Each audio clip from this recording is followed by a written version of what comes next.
They are saying that it hasn't been tested for COVID-19, but nothing has thus far.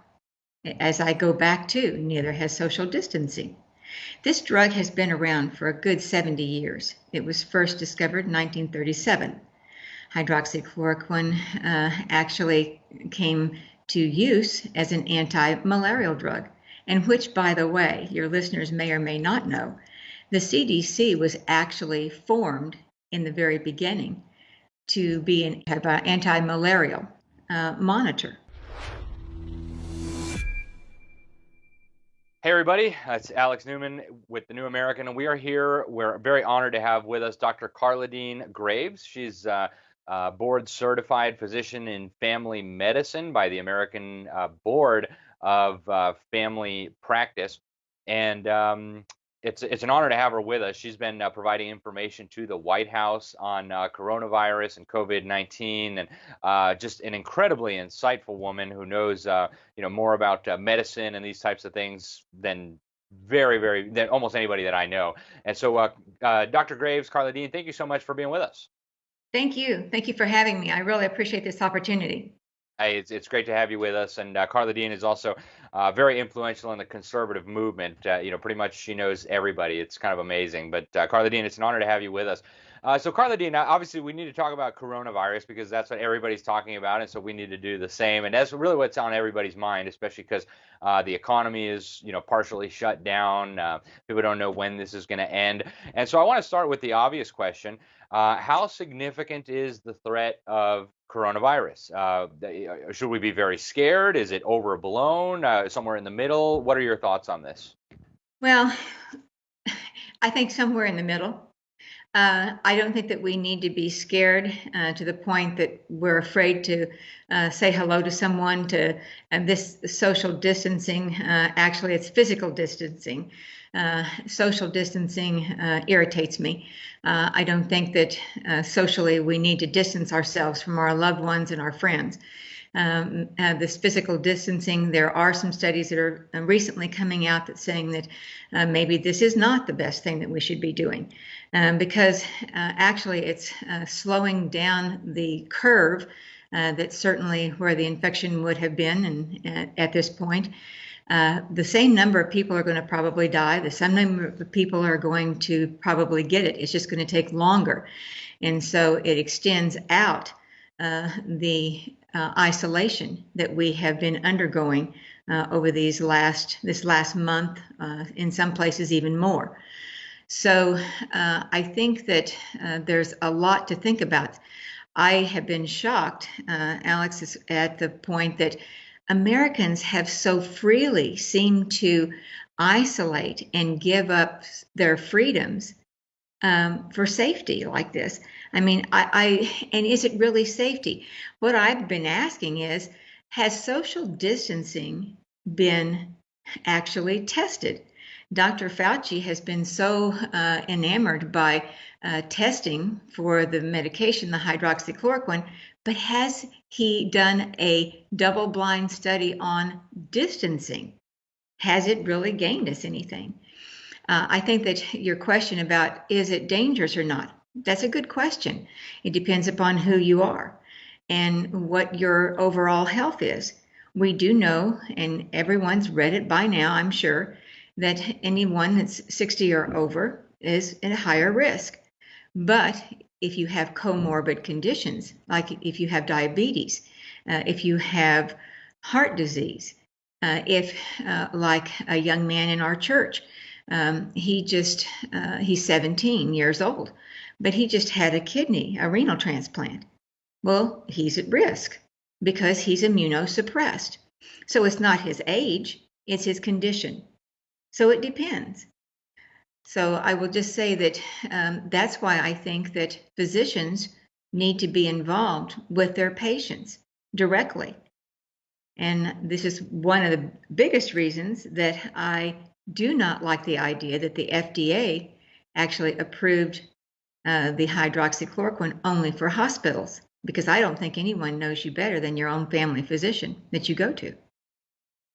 Yeah, and that brings up a really important point, Karladine. In fact, I actually heard about hydroxychloroquine from you weeks before it became a hot topic of national conversation. You had been talking about it and talking about some of the studies that have been done overseas. Um, what are your thoughts? Is this an effective treatment? And did the FDA mess this up by saying that it could only be available at hospitals? Is this something that doctors ought to be prescribing more broadly to patients who come in? Should they be taking it as a preventative measure to protect themselves? What's the story with the hydroxychloroquine? And what do you think about the government's handling of this so far? I know even a couple of the Democrat governors originally they threatened to prosecute people and come after them if they prescribed this because apparently it hadn't been FDA approved yet for coronavirus. What are your thoughts generally on this possible treatment option and the government's response to it? I think that hydroxychloroquine has not maybe been approved for COVID virus, but tell me what has. And I think that they meaning those that are not advocating for hydroxychloroquine, what they say is they don't say that it doesn't work. Listen to what they really say. They are saying that it hasn't been tested for COVID-19, but nothing has thus far. As I go back to, neither has social distancing. This drug has been around for a good 70 years. It was first discovered in 1937. Hydroxychloroquine actually came to use as an anti-malarial drug, and which, by the way, your listeners may or may not know, the CDC was actually formed in the very beginning to be an anti-malarial monitor, and it grew out of anti-malarial, and it's an anti-malarial drug, and it's been used for years. It was approved by the FDA in 1955, but it was approved as an anti-malarial drug, and it's been used for many, many other areas in medicine, such as rheumatoid arthritis, lupus. It's been used in dermatological conditions. There are ongoing studies now that it has been used and is being used in actually breast cancer treatment. The Spanish that I have talked with, the Spanish physicians there, have found that it is a mild anticoagulant for blood clots. In fact, sometimes if they are low on their supply of anticoagulation, they will use hydroxychloroquine. The FDA's purpose in America is not saying that the drug is or the medication is necessarily approved for a certain or particular disease or illness. The FDA, they are to actually say if the drug is safe to use. They are not supposed to be telling us how to use it. That's supposed to be up to the physicians. And 1 in 5 prescriptions are actually written off label. So this is nothing that is new. It's just that it has been politicized. Now let me go back a little bit. Weeks ago, myself and a couple of other physicians, we actually wrote a letter to President Trump. It was hand delivered to him. Now we know that he received that, and in the letter we explained hydroxychloroquine and the benefit of using this in COVID-19, or also known as SARS-CoV-2 or COVID. And so the very next day, that is when Trump, at his press conference, first mentioned that hydroxychloroquine could be a game changer. But if you remember what happened after that, he was criticized highly across the nation by the media. And also, if you remember correctly, Dr. Fauci came up to the mic and said, whoa, whoa, whoa, this hasn't been tested. We don't know that this is going to be a game changer. He actually discredited what President Trump had just said, and he continues to do so at almost every turn. Now, why would Dr. Fauci, who has been at the NIH for well over 30 years, why would he discount hydroxychloroquine when back in the 80s, he actually praised hydroxychloroquine? Because the hydroxychloroquine was what he was using actually in his laboratory to study the HIV virus. And he sang the praises of hydroxychloroquine. So what has happened since that time? Well, we know that Dr. Fauci has patents. What he did was he actually took taxpayers' money at the NIH and he created medications for the HIV and with the help of others. But he took the patents. And within the last 4 years, he's also had patents that pertain to the HIV. And so if there's a vaccine, and of course he's on Bill Gates' board for vaccinations. Wow. Yes, he serves on Bill Gates' board. And so with these patents that he has secured for himself with taxpayer money, then he actually benefits from that in royalties from his patents. And within the last 4 years or so, I'm not sure about the 4 years, but it's about around 4 years, that he has actually claimed 4 other patents on glycosination 120. And that has to do with the virus. And it also has to do with the HIV virus. So he has nothing to benefit if hydroxychloroquine is approved, because hydroxychloroquine is tolerated very well by the majority of the population.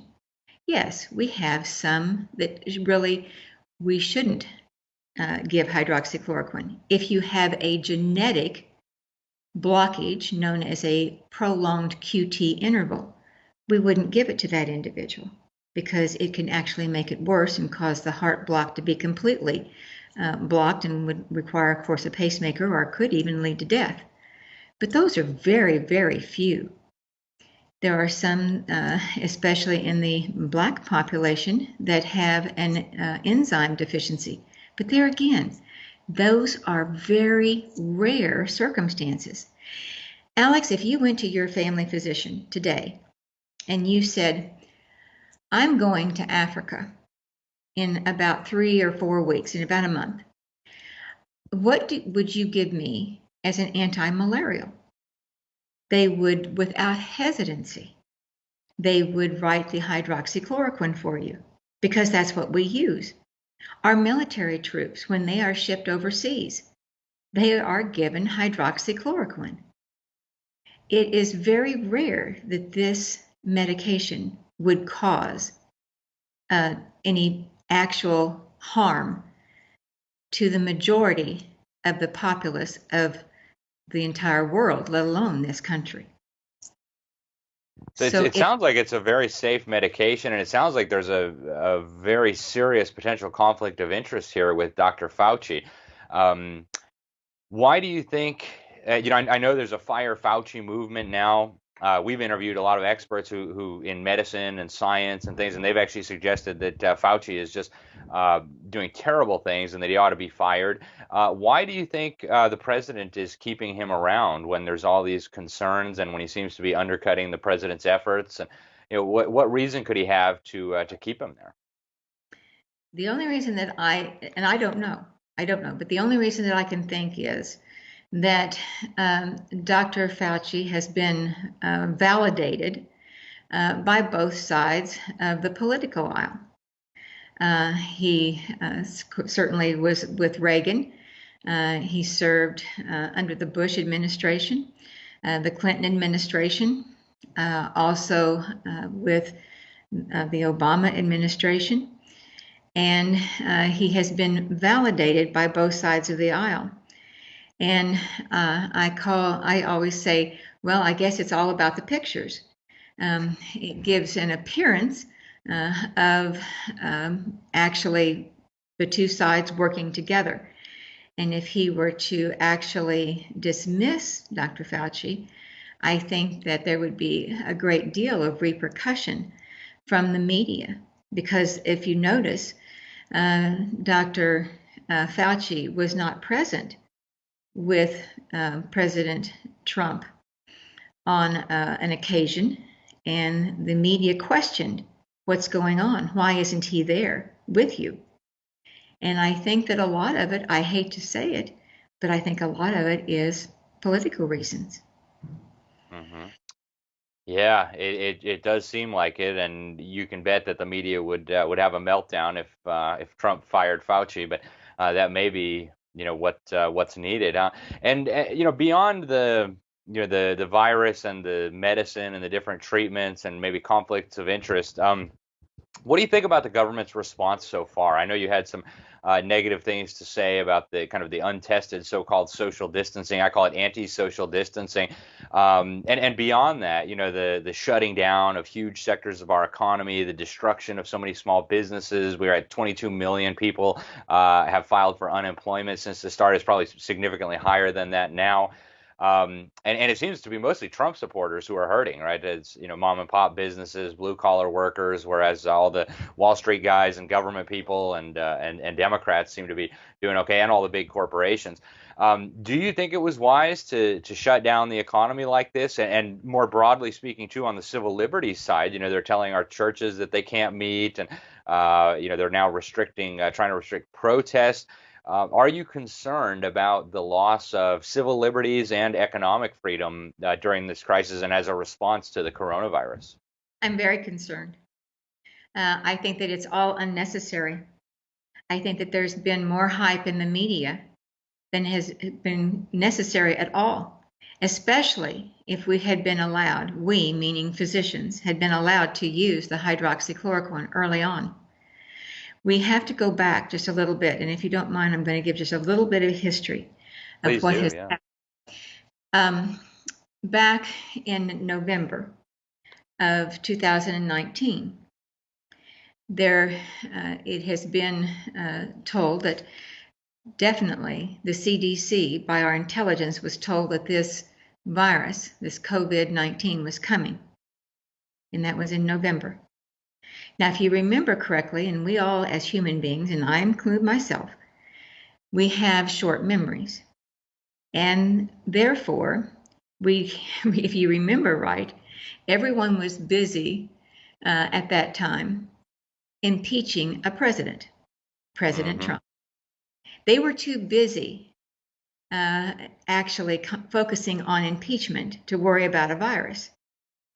Well, when the virus finally they knew it was going to come about, the Germans actually came to the CDC and they asked,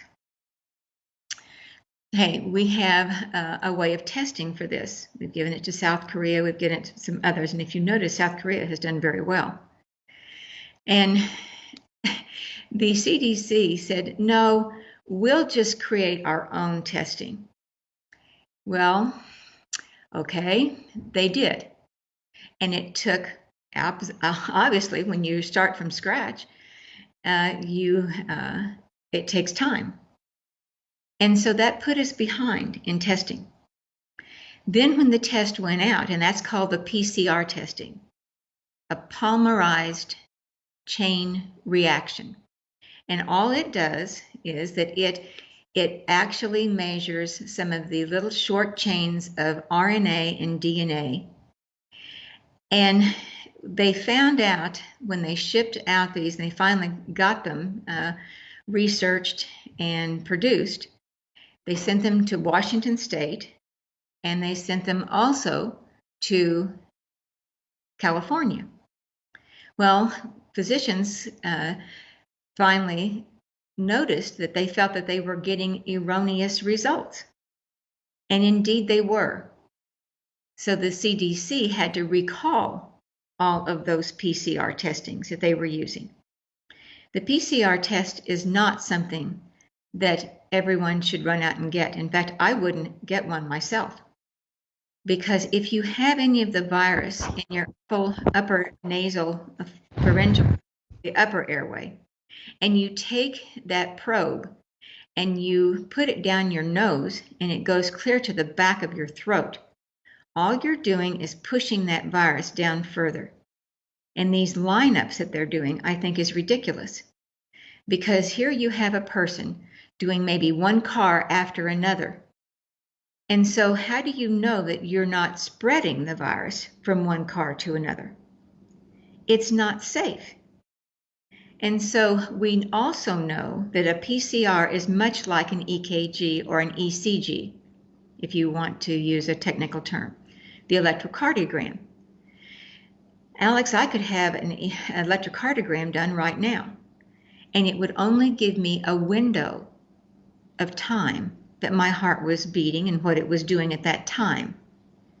But I might walk out my front door and go into atrial fibrillation, which is a possibility of throwing a blood clot and I could die. So a PCR is only giving us a window of opportunity, because after 10 days, the upper nasal pharyngeal area clears the COVID-19 virus.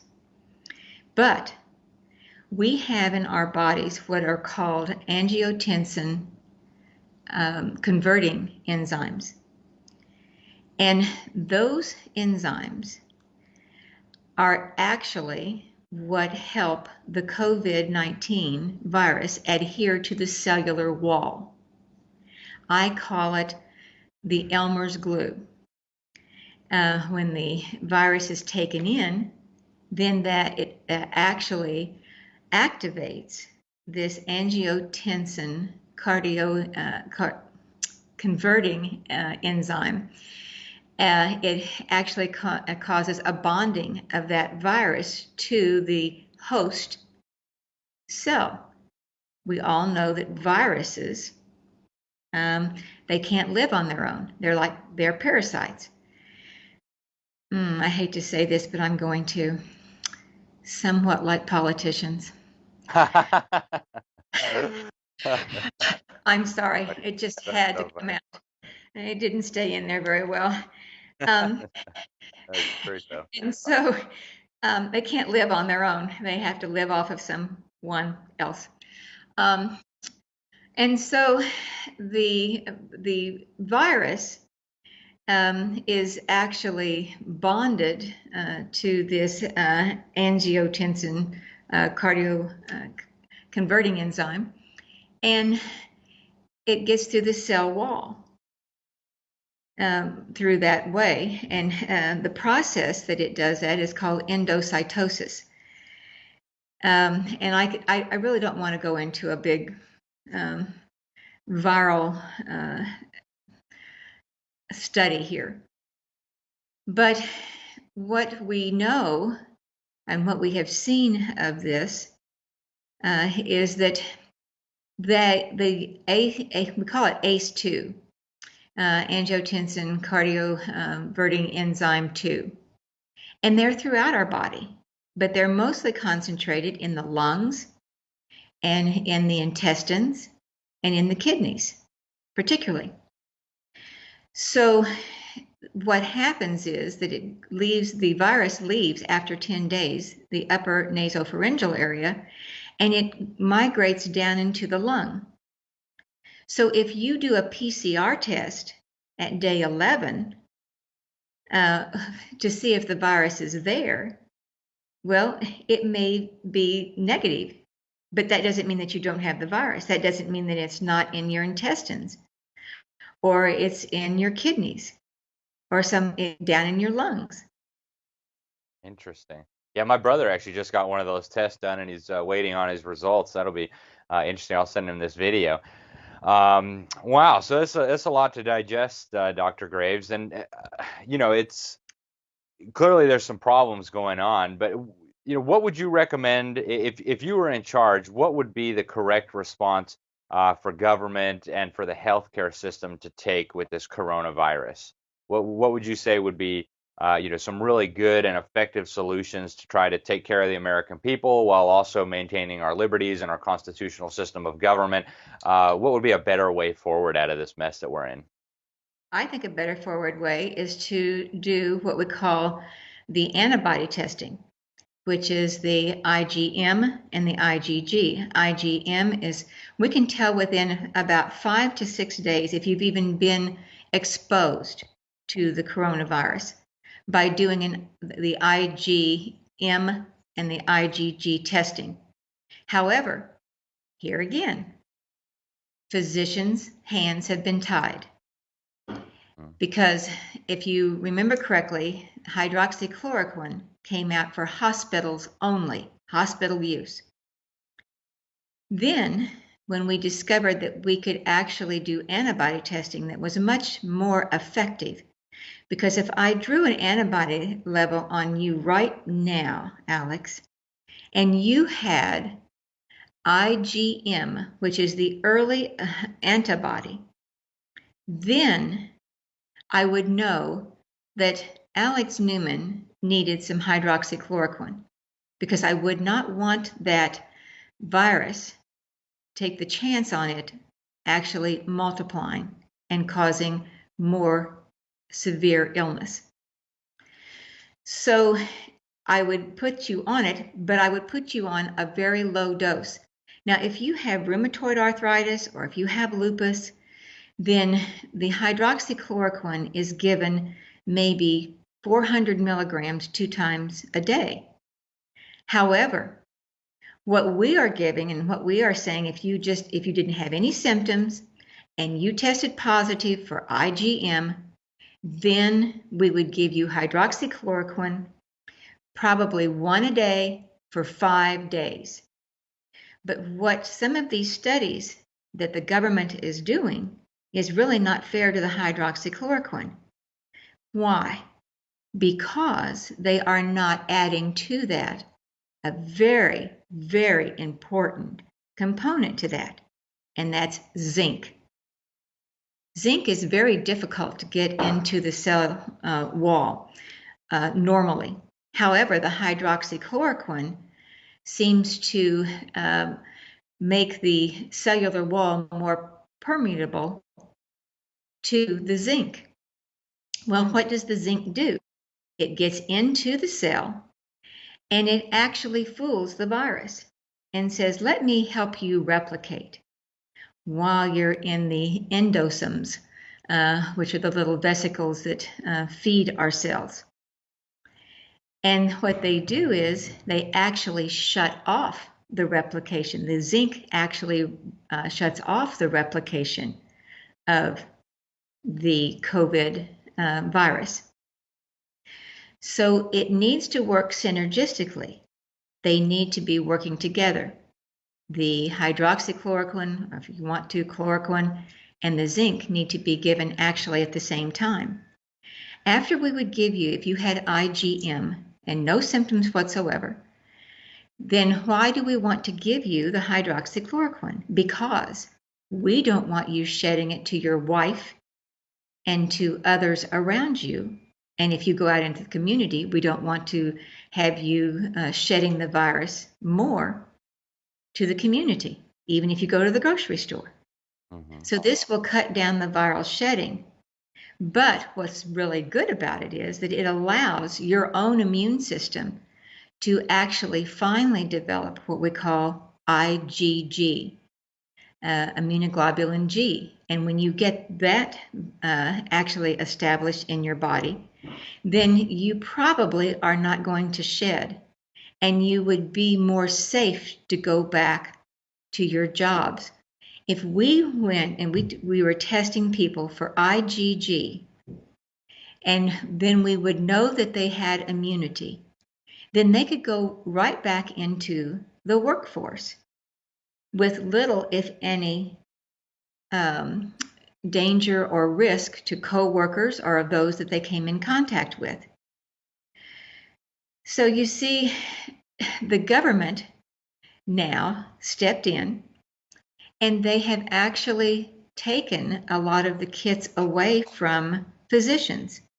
So not only do physicians now not have the hydroxychloroquine to give to the patients, but now they are actually taking away the testing kits that we could use in our offices. It would take maybe 1 to 2 minutes to get a test back. But instead, I was turned down over the weekend.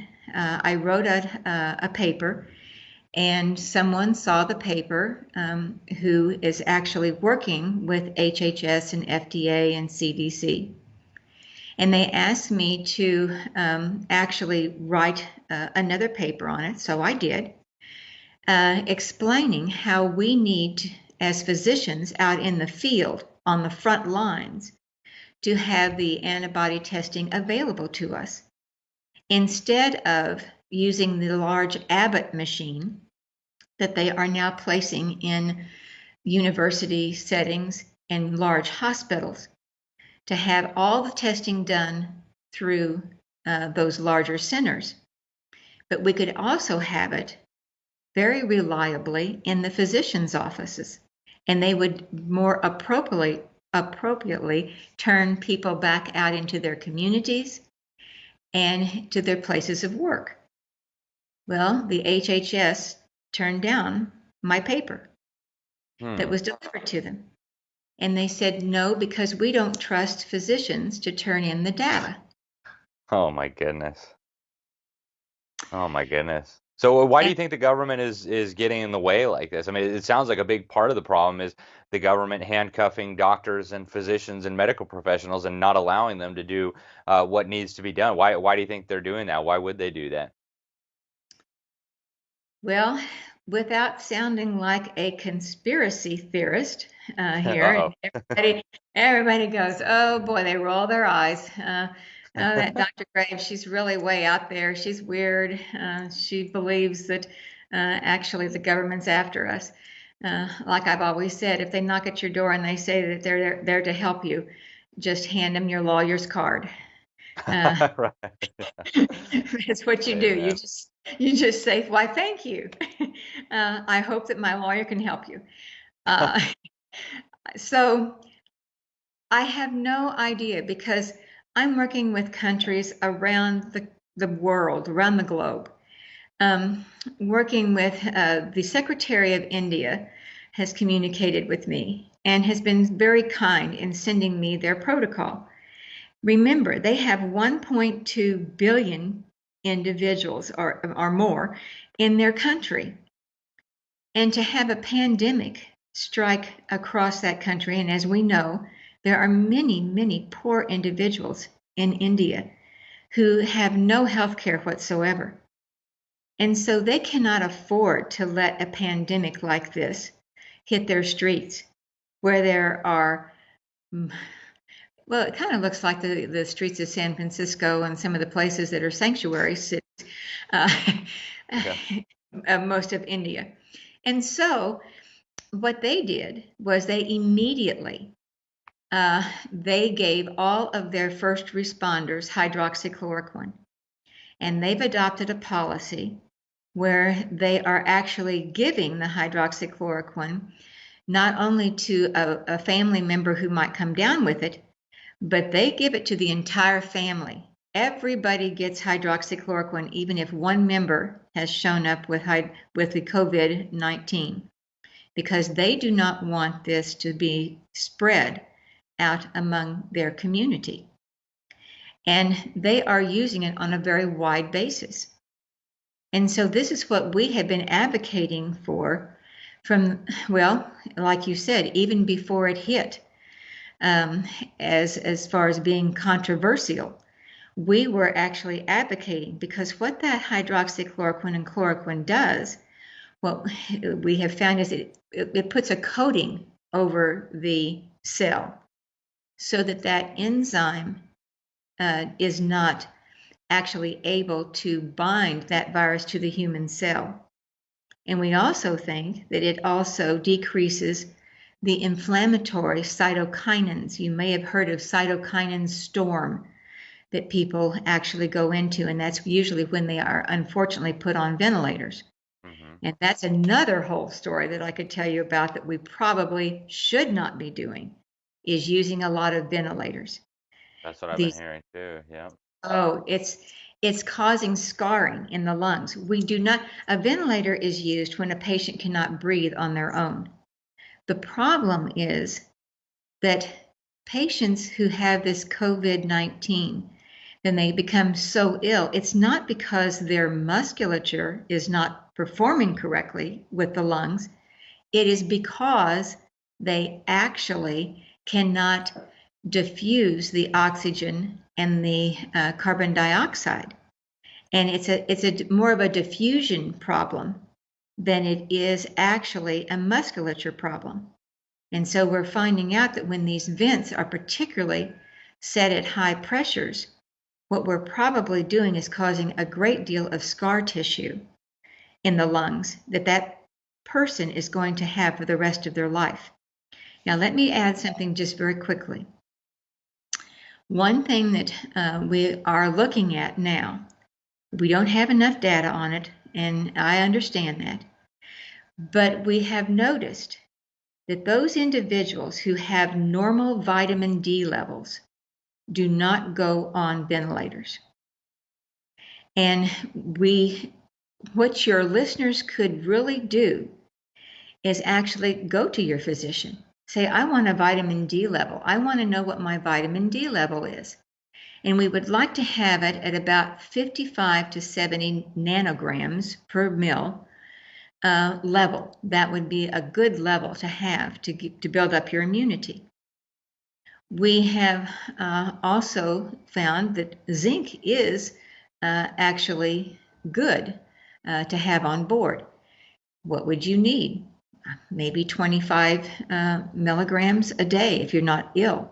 However, if you're ill with the COVID, we give it in higher dosage.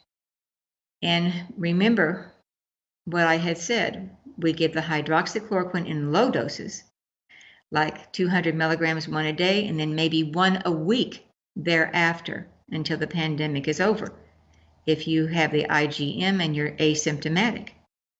And then we've taken those protocols and we have extended them out to a level for outpatient to hospitalization. But we need to have also vitamin C. Mm-hmm. Vitamin C is a great anti-inflammatory vitamin. And we would like to see people on at least 2,000 milligrams a day of vitamin C. Probably between 2 and 5,000 of vitamin D. And like I said, the zinc, 25 milligrams actually per day, at least until this pandemic is over. That's one thing that they can do to build up their immune system. You must have been reading my mind, Karlad, because I was going to ask you, you took both my questions right out of my mouth. What can the average American do to kind of protect themselves? And are vitamins, a useful tool in this struggle? So in the few minutes that we have left, Karlad, is there anything that I didn't ask you that you think is important to talk about? And beyond just protecting their own health, in terms of protecting liberty, do you have any ideas, any recommendations for what the American people could be doing to try to get some more sanity back into the policy-making process, to try to get some of these more coercive measures reversed, if you think they ought to be reversed? My wife is from Sweden. I spent most of the last decade living in Sweden, and they have some stuff going on, but it seems they haven't shut down the restaurants or the bars or the schools or anything. And they seem to be doing pretty okay. Could we have something like that in America and be okay? And if so, what might people do to try to bring some sanity back into this whole process? I think their voices need to be heard. Mm-hmm. I think that they need to speak up. I'm very disappointed that legislators seem to have selective hearing. If you are a lobbyist and you offer a lot of money for re-election, they seem to hear you very well. Yeah, that's for sure.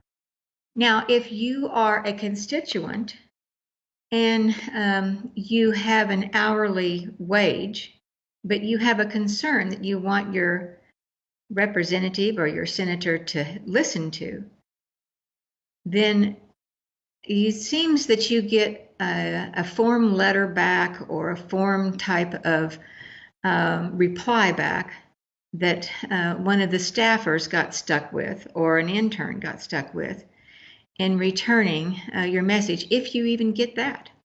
Mm-hmm.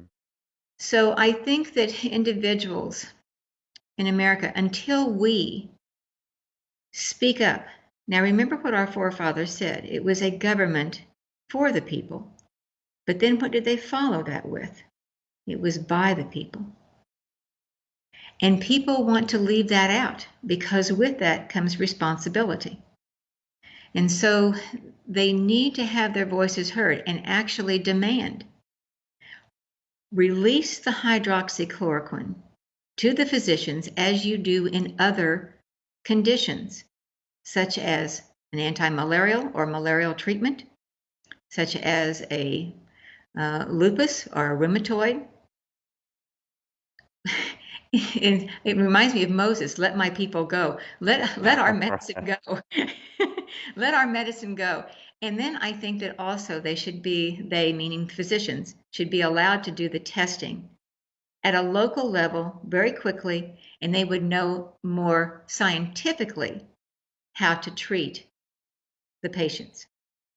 I think that that's one thing I would like to insist upon, and insist if you have a loved one in the hospital, and I have done this time and time again now by internet, I have those family members insist that the person who is maybe on a ventilator and can't speak for themselves be placed on zinc, vitamin C, and the vitamin D in high dosages that can usually only be given in the hospital intravenously.